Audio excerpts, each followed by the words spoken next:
Mike couldn't imagine that this day could be any worse. It was bad enough that he had been handed an envelope and given the bad news, but now he would have to go home and tell his wife, Michelle.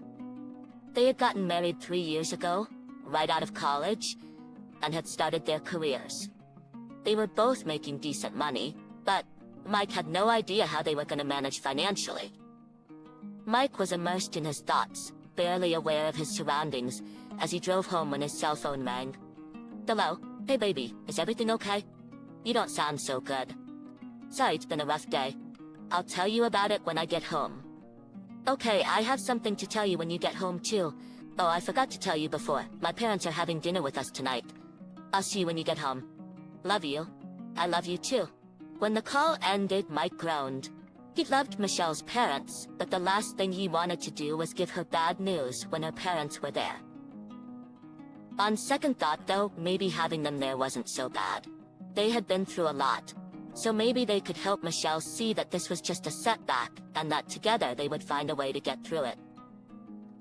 Mike didn't want to spoil everyone's dinner, but he decided it would be best to break the bad news as soon as they got home. That way, they would have plenty of time to talk about it, and try to work out a plan on how to move forward. Mike, envelope in hand, walked through the door of their small apartment, and found Michelle and her parents, Tom and Mary Beth, sitting on the couch waiting for him.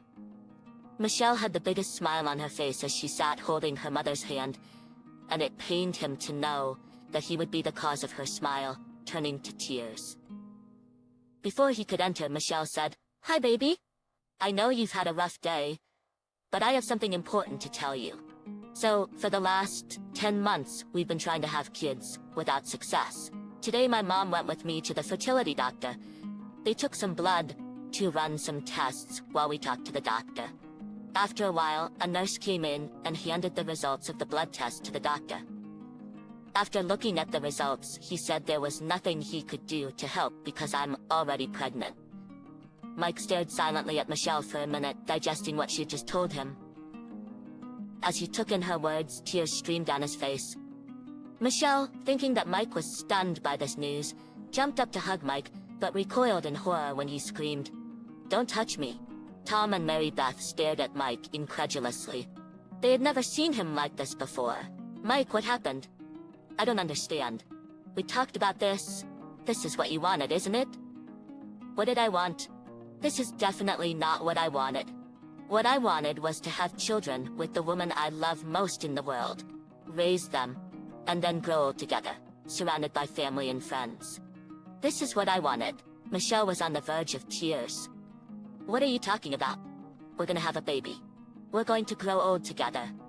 "No, you are having a baby, not us." Mike spat out the venom. "Did you forget I had a doctor's appointment today? I went to a reproductive doctor too to see what advice he could give me to help you get pregnant. But instead, he gasped, lifting the envelope in his hand above his head before tossing it onto the coffee table. "This is what I got. A stupid fucking piece of paper that robbed me of all my hopes and dreams." Since no one else spoke, Tom asked, "What's in the envelope, Mike?" Looking Tom in the eye, Mike replied, "The results of today's tests." Turning his hate-filled eyes to Michelle, he said through clenched teeth, "I'm infertile."